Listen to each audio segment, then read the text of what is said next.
Hello, everybody. Welcome to another episode with Coffee with Dean and Gianni. All right, so today we're going to talk about the blind spots in nutrition. We're going to list three of them. We're going to kind of talk a little bit more about what those blind spots are, and we'll give you some kind of a plan how you can work around them or improve them. Right, and those three things, we've done it in the past as well. So we're talking about from experience, and we're going to give you a really good tips on how we fixed ours so you can also fix yours. There you go. So we talk about nutrition very often for a reason. Any kind of a goal that you have in your health and fitness, definitely the foundation is going to be the nutrition. Right. If you don't get this thing dialed in, most likely you're not going to see the results that you're expecting. And also you should be open-minded to change things up, as we always kind of get stuck on one kind of a way that we eat, and we think that we eat really well. I was one of those people that I was definitely stuck on my ways and didn't want to change. So, well, let's start with those blind spots. So the first one that we have, the kind of a big one that always stands out, is the snacking too often. Right. And this is something that I was personally doing a lot, and we also kind of, with the people that we meet, we hear this story a lot. And also here we're going to mention snacking not only on unhealthy, but snacking on healthy foods. For example, nuts, string cheese, those things that have a lot of calories, they're very high on fat, and you're kind of like, hey, I feel a little kind of hungry, go to the pantry, get a handful, another handful in your car, and you're just constantly snacking. So that's a bad one. For you, it was on nuts, right? You used to snack a lot on nuts. I always go in the pantry and a handful of nuts. For me, my snacking habit was like when I was cooking. Actually, when I was cooking, I was always eating what I was cooking. And then by the time I was done with lunch or dinner, whatever I was cooking, I was pretty much full from snacking from it, but I was still sitting and eating my meal. So I was just like way overeating there. And that kind of throws up the whole meal as well. So if you're constantly snacking, then it's time to eat, you're not very hungry, you start getting hungry later, and that's not a way of doing it. So the solution here is going to be a schedule for eating. In a perfect world, and I understand everybody have different schedules, life is busy. In a perfect world, we recommend to have 5 meals. That's the way we eat at home, and that's what we believe is the best way for yourself. We would like to have breakfast, lunch, dinner, and a snack between the breakfast and lunch, and between the lunch and the dinner. So you have 5 meals, you're eating every 2-3 hours, and you're pretty much never ever hungry. Right, and if you think about, like, I hear this a lot, but oh my gosh, there's a lot of food. It's actually, you're gonna eat less, because I feel like when you eat just once or twice, you ended up overeating, because you're just like, right, you sit down and you just eat.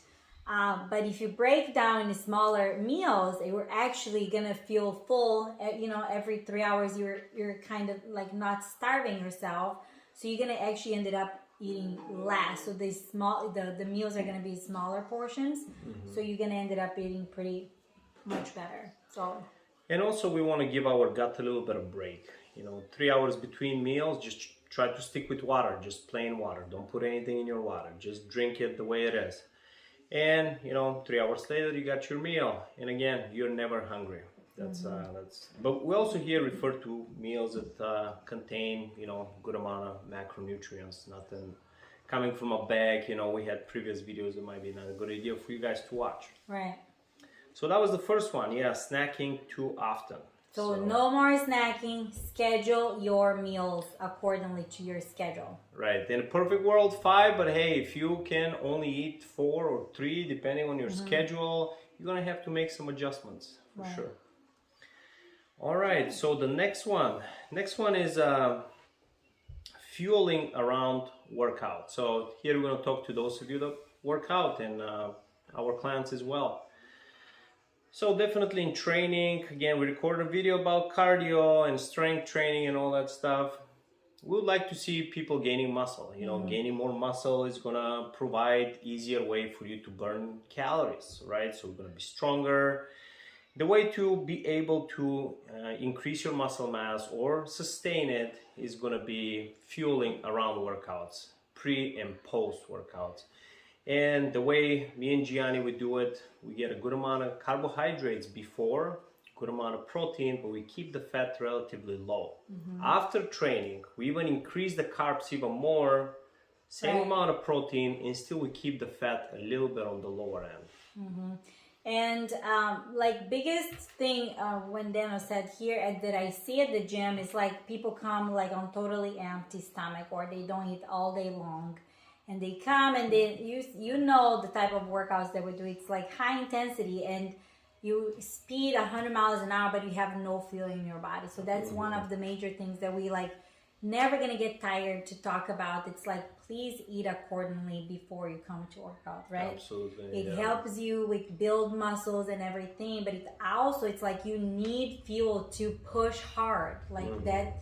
And that for myself was a big thing, because I never was eating right before working out. I was always feeling like not enough, like I was always pushing, and I feel like, oh my gosh, I can't handle at the end of the workout, right? But and then once we figured out like how to eat around it, it makes like day and night of a difference. It's just more enjoyable. Training is just 100% more enjoyable. The more you can do, more results you can get. And also then we talk about the post-workout. Besides protein to repair your muscle tissue, which is great, but besides that, we do high intensity functional fitness, which will require for you to replenish your glycogen levels. You need good amount of carbohydrates in order for you to recover after a workout like this. So don't avoid the carbs after workouts. That would be a good time for you to get good amount of carbohydrates pre and post-workout.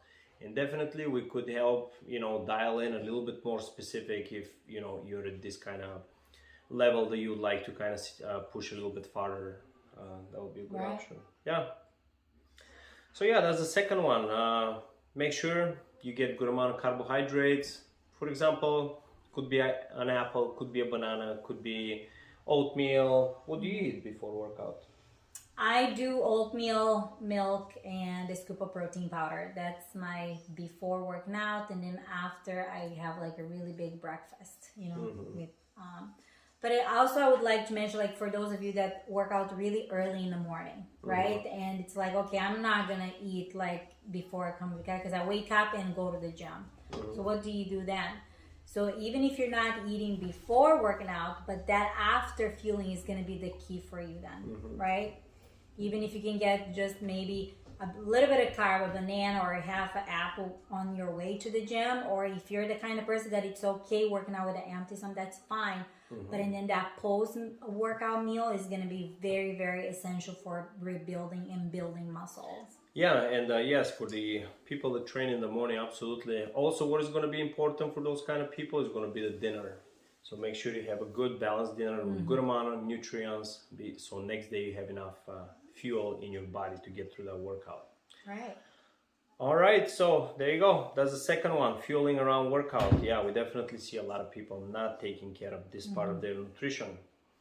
And the last one is going to be know your macros and know how to use them. There you right, go. on your meals.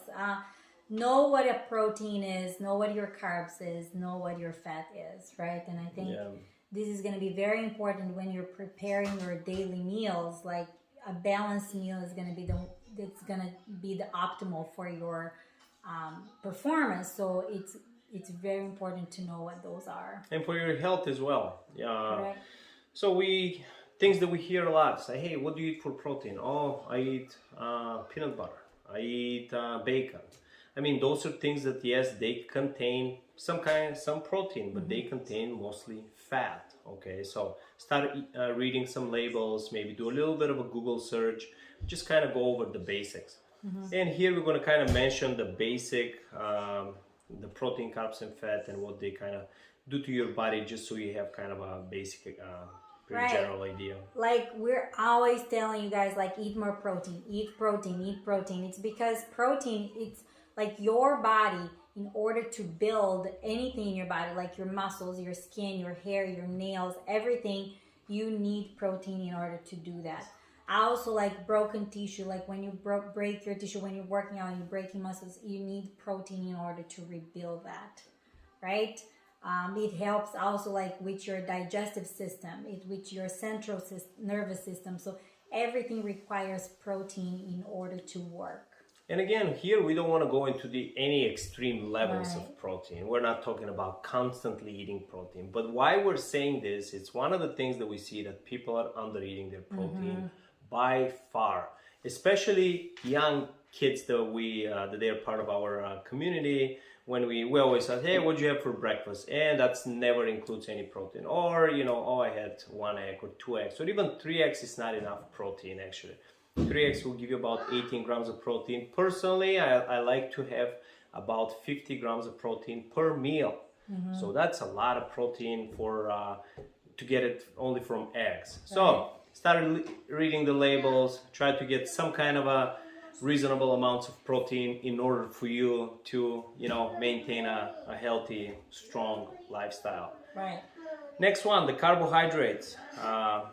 Well, this is going to be the fuel. This is going to produce energy. Carbs, all the carbs are going to be broken down to sugars. They're going to enter the blood, and they're going to look for a cell to enter and create energy. So when you guys are eating a lot of carbohydrates and you're not exercising, that could definitely produce more body fat. So you should be able to regulate the amount of carbohydrates you're eating and get more carbs around workouts, because that's when we're going to need the fuel. Right. And then the importance of fat. So fat helps to absorb your vitamins. So vitamin A, D, and E. So you need fat in order for your body to process and absorb that. And also, it makes you fuller longer. Like if you include the right amount of fat into your meals, you're going to feel fuller, sustained for a long period of time. So you're not going to feel the need of eating all the time. Yeah, that's a good point here, because definitely when we just kind of stick with those simple carbohydrates and protein, you might not be feeling full for a long time. Add a little bit of fat to your meal, and then this way you can feel full for a little bit longer, so you don't have to snack. Well guys, Gianni kind of left me here, but thank you guys for watching, and we're gonna see you next week.